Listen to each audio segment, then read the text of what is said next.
The war started 39, 40, 41, depending on what country you were in.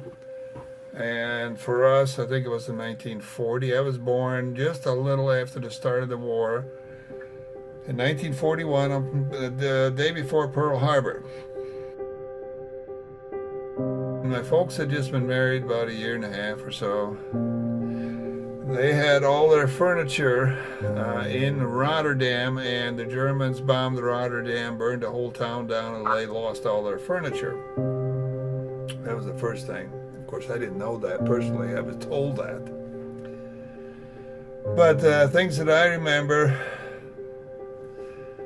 there was a time I was sitting on a couch in the living room. Of course, we didn't have central heating. We had a potbelly stove. And my mother was hanging blankets over the windows so that we could have a light on and the light wouldn't show, so that when the German airplanes came over to bomb us, they wouldn't know where our town was, where our houses were. I remember that. We lived in housing that was like in a row, a whole bunch of houses all in a long strip, like a strip mall. And we could hear the bombing, and I remember being under the kitchen table with my father, my mother, my little brother, and my father was reading the Bible, the Psalms, and the bombs were going off all over the place. After it was all over with, our house was the only one that didn't have the roof knocked off or windows broken or anything, so the Lord really protected us. Another time, we were in the field, going out for a picnic, and here come the airplanes, except this time it was the British, because the Germans had taken over the country, and they had taken over the Philco factory, and were making radar. And so the British, of course, wanted to bomb that, and so I remember we had a quick run to a culvert, one of these concrete things that water comes out of underneath the road. I remember my mother putting some newspapers down on the mud, and we crawled in there and waited till the bombing was all over with.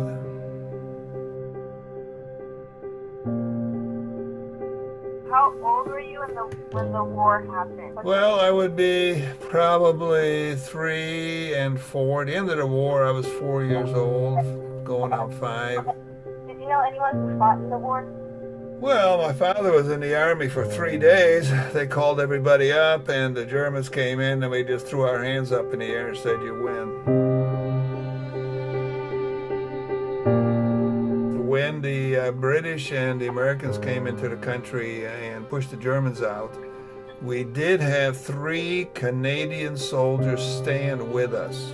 And they would be given a week off to go to London or England for relaxation. And my father would have them bring back stuff. Like one time he had them bring back 3 bicycle tires.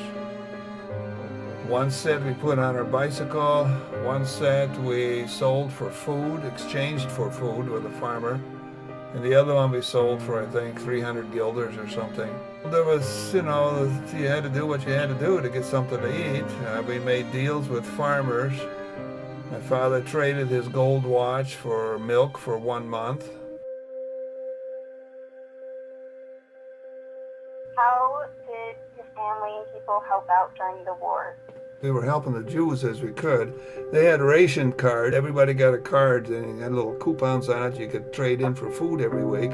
And so we would try to collect these. Like if somebody died, we'd take that card, wouldn't tell them the person had died, so that we had 2 of them for 1 person, Or if somebody was taken to a concentration camp, we tried to get those ration cards. Or we'd buy them from somebody. So we helped in that way. We tried to hide the Jews just like Corey did. We weren't a big-time operation, but, we tried. And my grandmother was helping the Jews. So here comes a Gestapo looking for her, and she ran upstairs, got out of her window, got on the roof, and ran down all these houses that are all connected, and disappeared for 2 weeks. I remember one time grandmother gave 100 guilders to somebody who said that they knew somebody that needed that in order to escape the country. Well, it was a lie, and so they knew that we were helping the Jews, and that's why my grandmother had to run away. My father worked at a bank downtown, and he came home for lunch, and a V2 rocket came down from Germany, landed smack on the bank, killed everybody. So my father was the only one that didn't get killed because he was home for lunch.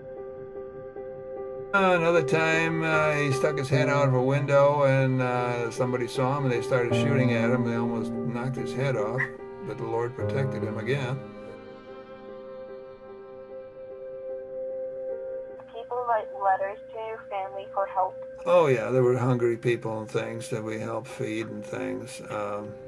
We all worked together. We had a church, and everybody pulled together. There were a few people that went over to the German side. Later they got shot after the war was over, but they were traitors. But most Dutch people worked together, helped each other out, shared food, place to stay, tried to help them escape if somebody was chasing them. Were you scared? No, little kids aren't scared. They don't know what's going on. Do you still think about the war today? Yeah, very much.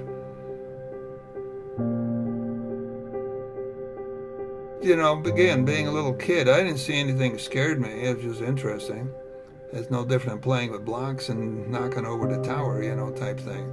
But now that you're older and you look at all the damage that was done, all the people that were killed,